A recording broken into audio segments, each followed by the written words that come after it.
మనుషుల ఎవరి వైపు నువ్వు చెయ్యి చాపొద్దు. మనుషుల వైపు నువ్వు చెయ్యి చాపితే సిగ్గుపడిపోతావు ఏదో ఒక దినాన.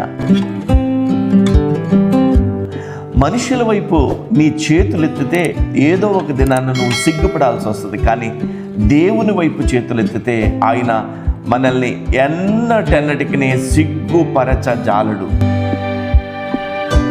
ఆయన మనల్ని ఆశ్రయదుర్గంగా మనకుండి మనల్ని ఉద్ధరింపజేస్తాడు.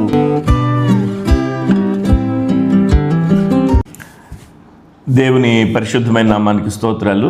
కూడిన మీకు ప్రభునందు వందనాలు తెలియజేస్తూ ఉన్నాను. మరోసారి మీ మధ్యలోనికి రావడానికి ప్రభు ఇచ్చినటువంటి అవకాశాన్ని బట్టి ప్రభుని స్తుతిస్తూ ఉన్నాను. ఈరోజు కీర్తనల గ్రంథ ధ్యానంలో ఈ శీర్షికలో 28వ కీర్తనను ఒకసారి మనం పరిశీలన చేద్దాం. దావీదు రాసినటువంటి 28వ కీర్తన బైబిల్ గ్రంథంలో చాలా చక్కని ఆత్మీయ పాఠాన్ని మనం నేర్చుకోవడానికి ఉపయోగపడుతోంది. 9 వచనాలు కలిగినటువంటి ఈ యొక్క 28వ కీర్తనలో వచనం వెంబడి వచనాన్ని మనం పరిశీలన చేద్దాం. దావీదు కీర్తన 28వ అధ్యాయం 1వ వచనం. యెహోవా, నేను నీకు మొర్రపెట్టుచున్నాను, నా ఆశ్రయదుర్గమా, మౌనముగా ఉండక నా మనవి ఆలకింపుము.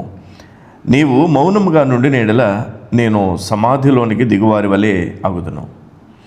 దావీదు అంటాడు, యెహోవా, నేను నీకు మొర్రపెట్టుచున్నాను.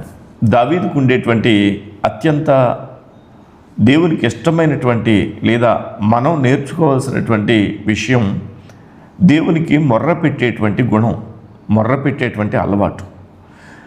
ఏదైనా సరే దేవుని దగ్గర మొర్ర పెట్టుకుని దేవునికి విన్నవించుకునేటువంటి అలవాటు దావీదుకుంది. నా ఆశ్రయదుర్గమా, మౌనముగా ఉండక నా మనవి ఆలకింపుము. అంటే దావీదు ఈ మాట ఎందుకు అంటున్నాడంటే, తాను మొర్ర పెడుతున్నటువంటి మొర్ర అప్పటి నుండి ప్రారంభించింది కాదు, గత కొంతకాలంగా పెడుతున్నటువంటి మొర్రకు దేవుని నుండి ప్రతిఫలాన్ని లేదా జవాబుని ఆశిస్తూ మౌనంగా ఉండొద్దు నువ్వు అని బ్రతిమలాడుకుంటున్నాడు. నా ఆశ్రయదుర్గమా, ఎక్కడైతే దావీదు ఆశ్రయాన్ని పొందాడో, ఎవరి దగ్గరైతే దావీదు ఆశ్రయాన్ని పొందాడో ఆ ప్రభు అయినటువంటి దేవుణ్ణి నా ఆశ్రయదుర్గమా, మౌనంగా ఉండక నా మనవి ఆలకించు అని మొర్ర పెడుతూ, నీవు మౌనంగా నుండి నీడల నేను సమాధిలోనికి దిగువారి వలె అగుదును. నేను చనిపోతాను ప్రభువా నువ్వు మౌనంగా ఉంటే. నువ్వు మాట్లాడకపోతే నేను బ్రతకలేను ప్రభువా, నువ్వు మాట్లాడాలి, నువ్వు మౌనంగా ఉండొద్దు, నేను మొర్ర పెడుతున్నాను, నువ్వు మాట్లాడాలి, నాకు జవాబు నీవివ్వాలి అని దావీదు పెడుతున్నటువంటి మొర్ర. ఈ ప్రార్థనను చూసి మన జీవితంలో మనం చాలా నేర్చుకోవాలి. దేవుడు మన ప్రార్థన ఆలకిస్తాడని, మన మొరను ఆయన వింటాడని, ఆయన నుండి మనం జవాబు పొందగలమని, మౌనంగా ఉండని దేవుడు మౌనంగా ఉంటే ప్రభువా నా ఎడలు నువ్వు మౌనంగా ఉండొద్దు అని బ్రతిమలాడుకునే అవకాశం ఉందని దావీదు ద్వారా మనం నేర్చుకోగలుగుతున్నాం. 2వ వచనం, నేను నీకు మొర్ర పెట్టినప్పుడు నీ పరిశుద్ధాలయము వైపునకు నా చేతులు నెత్తినప్పుడు నా విజ్ఞాపన ధ్వని ఆలకించుము. దావీదు చేసేటువంటి ప్రార్థన సరళి. ఆ ప్రార్థన ఏ విధంగా చేస్తున్నాడు చెప్తున్నాడు. పరిశుద్ధాలయం వైపు చేతులెత్తి విజ్ఞాపన ప్రార్థన ఈ దావీదు దేవునికి చేస్తున్నాడు. చేతులెత్తి దేవునికి ప్రార్థన చేయడం అంటే దేవునికి లోబడి దేవునికి ప్రార్థన చేయడం. దేవునికి లోబడి ప్రార్థన చేస్తున్నట్టుగా తను చేతులెత్తుట అనేటువంటి మాటను ఇక్కడ చదవగలుగుతున్నాం. మనం భౌతికంగా చేతులెత్తినంత మాత్రాన దేవునికి లోబడినట్టు కాదు, కానీ చేతులెత్తుట అనే ఈ యొక్క పదజాలం ద్వారా దావీదు దేవునికి లోబడి, దావీదు దేవుని మాటకు అంగీకరించి అని మనం అర్థం చేసుకోవాలి. సాధారణంగా పోలీస్ అధికారులు హ్యాండ్స్ అప్ అనే పదం వాడుతూ ఉంటారు. హ్యాండ్స్ అప్ అని అంటే ఆ పట్టబడినటువంటి దొంగలు కానివ్వండి, పట్టబడినటువంటి ఆ తీవ్రవాదులు కానివ్వండి, నక్సలైట్స్ కానివ్వండి, ఎప్పుడైతే పోలీస్ వారు హ్యాండ్స్ అప్ అని అన్నారో చేతులు ఎత్తేస్తారు. దాని అర్థం ఏంటంటే మేము నీకు లోబడ్డాము అని అర్థం. దేవునికి లోబడుట అనేది చాలా అవసరమైంది. మనం మొర్రపెట్టే ముందుగానే మనం దేవునికి లోబడేటువంటి గుణం, లోబడేటువంటి మనసు మనం కలిగి ఉండాలి.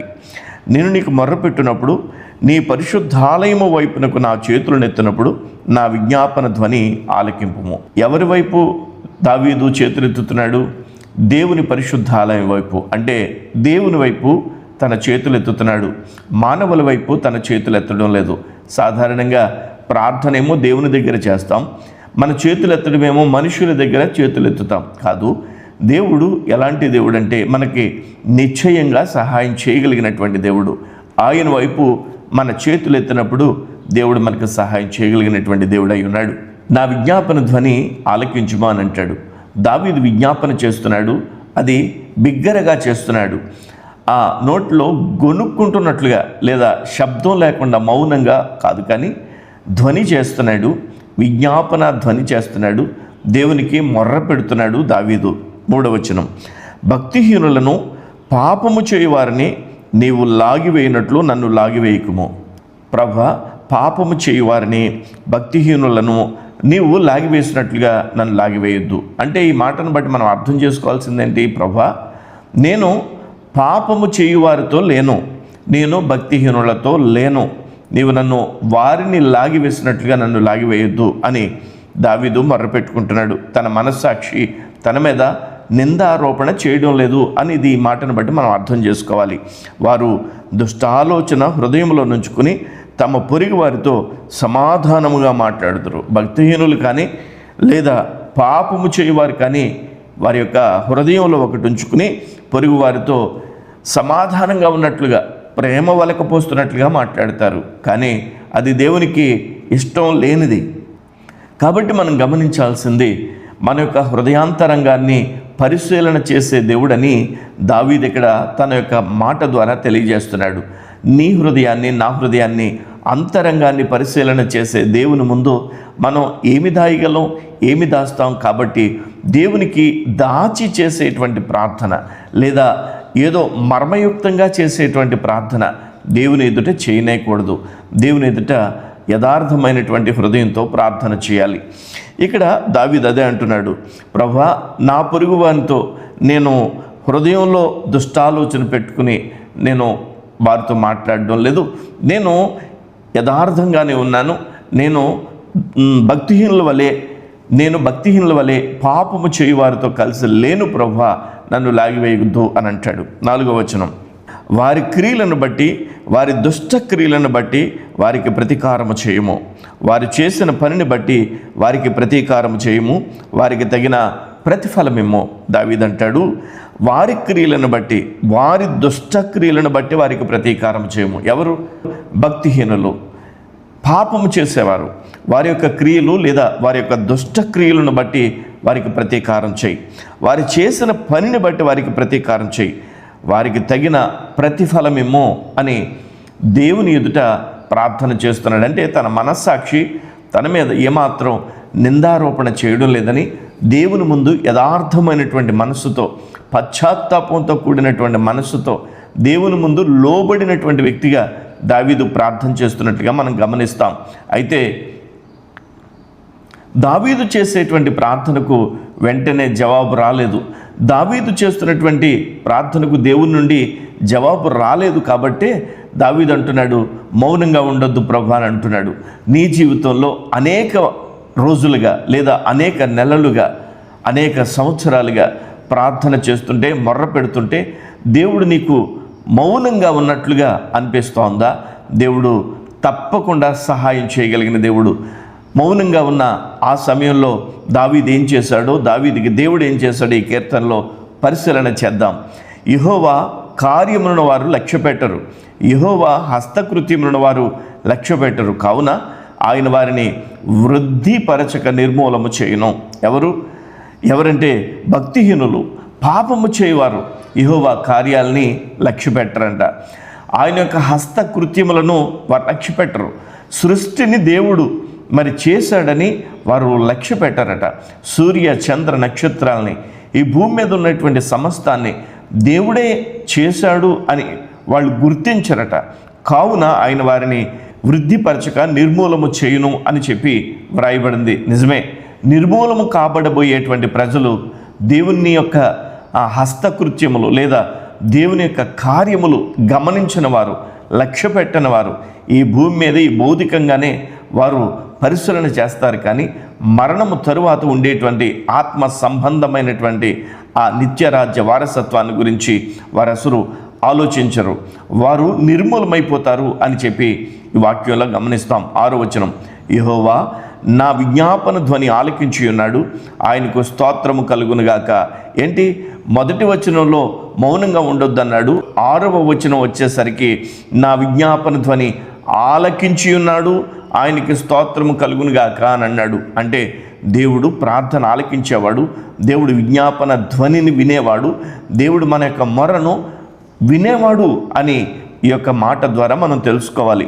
యెహోవా నా విజ్ఞాపన ధ్వని ఆలకించి ఉన్నాడు, ఆయనకు స్తోత్రము కలుగునుగాక అని దావీదు దేవుణ్ణి స్తుతిస్తున్నాడు. నిజంగానే దావీదు ఎన్నో విధాలుగా ఎన్నో రకాలుగా బైబిల్ గ్రంథంలో దేవుణ్ణి స్తుతించినటువంటి దాఖలాలు మనం చూడగలం. మనం ప్రార్థన చేస్తాం, కానీ దేవుణ్ణి స్తుతిస్తున్నామా? దేవుణ్ణి స్తుతించడం అనేది దేవునికి ఇవ్వడం, ప్రార్థన అనేది దేవుని నుండి ఆశించడం, అడగడం. మనం దేవునికి ఇవ్వడం కూడా చేయాలి కదా. దేవునికి స్తుతులు సమర్పించాలి, ప్రార్థన కూడా చేయాలి. దావీదు అదే చేస్తున్నాడు, మొర్ర పెట్టాడు, మొర్ర పెడుతూనే దేవునికి స్తుతులు సమర్పిస్తున్నాడు. చూడండి 7వ వచనం, యెహోవా నా ఆశ్రయము, నా కేడము, నా హృదయము ఆయన యందు నమ్మిక ఉంచెను గనుక నాకు సహాయము కలిగను. ఆల్రెడీ దేవుని నుండి సహాయం వచ్చేసింది దావీదుకి. మొదటి వచనానికి 6వ వచనానికి మధ్యలో 4 వచనాలు ఉన్నాయి. 2, 3, 4, 5. ఈ 4 వచనాలు దాటేసరికి దావీదుకి తన జీవితంలో అద్భుతమైనటువంటి ఒక అనుభవం, అది తృప్తికరమైనటువంటి అనుభవం, అది ప్రార్థనకు ప్రతిఫలం పొందినటువంటి అనుభవం, సంతోషకరమైనటువంటి నెమ్మది కలిగినటువంటి అనుభవం. అదే 7వ వచనంలో అంటాడు, యెహోవా నా ఆశ్రయము, నా కేడము, నా హృదయము ఆయన యందు నమ్మిక ఉంచెను గనుక నాకు సహాయము కలిగెను. కావున నా హృదయము ప్రహర్షించుచున్నది, కీర్తనలతో నేను ఆయనను స్తుతించుచున్నాను. హృదయంలో ప్రహర్షించబడేటువంటి పరిస్థితి, కీర్తనలతో ఆయన్ని మరి స్తుతిస్తున్నటువంటి పరిస్థితి. దేవుని నుండి సహాయం పొందాడు కాబట్టి మనసులో, హృదయంలో నెమ్మది కలిగినటువంటి అనుభవం. నీ జీవితంలో దేవుడు నీ ప్రార్థనకు జవాబు ఇవ్వడం లేదు అని నువ్వు అనుకుంటున్నావా? ఆయన మౌనంగా ఉన్నాడని అనుకుంటున్నావా? దావీదు జీవితంలో ఏం జరిగిందో చూసావా? మొదటి వచనానికి 6వ వచనానికి ఎంత తేడా ఉందో చూసారా? గమనించారా? దేవుడు అద్భుత కార్యాలు చేయగలిగినటువంటి దేవుడు. 8వ వచనం, యెహోవా తన జనులకు ఆశ్రయము, ఆయన తన అభిషక్తునికి రక్షణ దుర్గము. నిజమే, యెహోవా తన జనులకు ఆశ్రయము. ఎవరైతే దేవుణ్ణి ఆశ్రయిస్తారో, ఎవరైతే దేవుణ్ణి ఆశ్రయ దుర్గంగా చేసుకుంటారో వారికి దేవుడు ఆశ్రయ దుర్గంగానే, ఆశ్రయంగానే ఉంటాడు. కానీ మనుషులు వారి యొక్క శ్రమలలో, శోధనలో, ఒంటరితనంలో, కన్నీళ్లలో మనుషుల్ని ఆశ్రయిస్తారు. ఈ లోక సంబంధమైనటువంటి భౌతికపరమైనటువంటి ఆశ్రయాల కోసం చూస్తారు. కానీ దేవునికి మొర్ర పెట్టడం, దేవుణ్ణి ఆశ్రయించడం, ఆశ్రయదుర్గమైనటువంటి దేవుని వైపు చూడడం, ఆయన వైపు చేతులెత్తడం అనేది సాధారణంగా చేయరు. అందుకనే దేవుని యొక్క సన్నిధి ఎప్పటికీ మనకి ఆశ్రయదుర్గంగానే ఉంటుంది. యెహోవా తన జనులకు ఆశ్రయము, ఆయన తన అభిషక్తునికి రక్షణ దుర్గము. ఎవరైతే దేవుని ద్వారా అభిషేకం పొందారో, రక్షణ అభిషేకం, వారికి దేవుడు నిశ్చయంగా రక్షణ దుర్గంగా ఉంటాడు.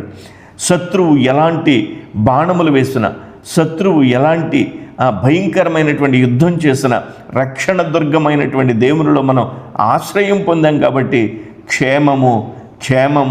క్షేమము మన వెంటే ఉంటుంది. దేవునికి స్తోత్రం కలుగునుగాక. 9వ వచనం, నీ జనులను రక్షింపుము, నీ స్వాస్థ్యమును ఆశీర్వదింపుము, వారికి కాపరివై నిత్యము వారిని ఉద్ధరింపుము. ముగింపులు అంటున్నాడు, నీ జనులను రక్షింపుము. దేవుని జనులుగా మనం ఉన్నామా? దేవునికి జనాంగంగా ఉంటే మనం ఎంత ధన్యులం కదా. మనం ఎవరి మనుషులం, ఎవరి ప్రజలం? నేను పలానా వ్యక్తి యొక్క జనాంగాన్ని అని చెప్తున్నావా? నేను పలానా వ్యక్తి యొక్క పలానా వ్యక్తికి సంబంధించినటువంటి వాళ్ళను అని మురిసిపోతున్నావా? దేవునికి సంబంధించినటువంటి వాడివైతే, దేవునికి చెందినటువంటి జనాంగంలో నువ్వు ఉన్నట్లయితే నీ జీవితంలో ఎంత ఆశీర్వాదాన్ని నీవు పొందగలవో నీకు తెలుసా? నీ జనులను రక్షింపము, నీ స్వాస్థ్యమును ఆశీర్వదింపము. దేవునికి స్వాస్థ్యంగా మనం ఉంటే, ఆయన తన స్వరక్తమునిచ్చి మనల్ని రక్షించుకుని సిలువలో బలియాగమైనటువంటి ప్రభు అయినటువంటి యేసుక్రీస్తు యొక్క స్వంత సంఘము, ఆయన యొక్క రక్షణ ద్వారా వచ్చినటువంటి మనందరము కూడా ఆయన యొక్క స్వాస్థ్యముగా ఉన్నాం. మనకు ఆశీర్వాదం కలుగుతుంది. వారికి కాపరివై నిత్యము వారిని ఉద్ధరింపుము.